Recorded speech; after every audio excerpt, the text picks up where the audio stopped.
10th class తర్వాత IIT preparation లేక ఎన్ఐటికి వెళ్ళాలనుకునే పిల్లలకి తప్పకుండా కావాల్సింది మాత్రం మ్యాథమెటిక్స్. మ్యాథమెటిక్స్ అంటే నేను ఇట్లాగే చెబుతుంటే ఒక పేరెంట్ అన్నాడు, లేదండి మా అమ్మాయికి మ్యాథ్స్లో 100కి 100 వస్తాయి అన్నారు.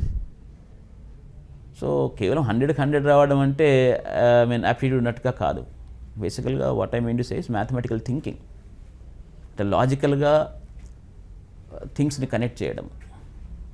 ఇంకా సింపుల్గా అందరికీ అర్థమయ్యే లాంగ్వేజ్లో చెప్పాలంటే 10th క్లాస్ మ్యాథ్స్ ఉందనుకోండి, దాంట్లో ఒక ప్రాబ్లం చేశారు.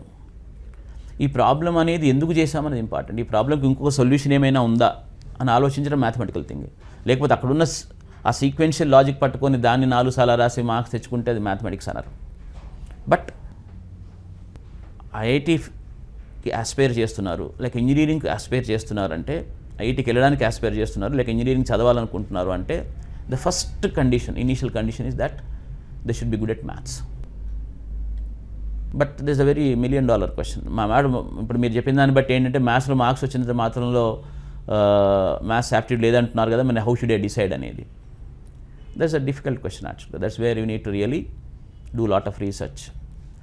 మన వాళ్ళ టీచర్ని అడగడం కానీ, లేకపోతే ఎవరైనా ఇట్లాగా సలహాలు ఇచ్చేవాళ్ళు, ఎక్స్పీరియన్స్ ఉన్న వాళ్ళు, వాళ్ళ దగ్గరికి వెళ్ళి పిల్లల్ని మాట్లాడించడం కానీ, లేకపోతే కొన్ని టెస్ట్ రాయడం కానీ, ఇవన్నీ చేసి వాళ్ళకు మ్యాథమెటిక్స్లో యాప్టిట్యూడ్ ఉంది అని మాత్రం డిసైడ్ చేసుకున్న తర్వాతనే వాళ్ళని దీనికి పంపించాల్సి వస్తుంది.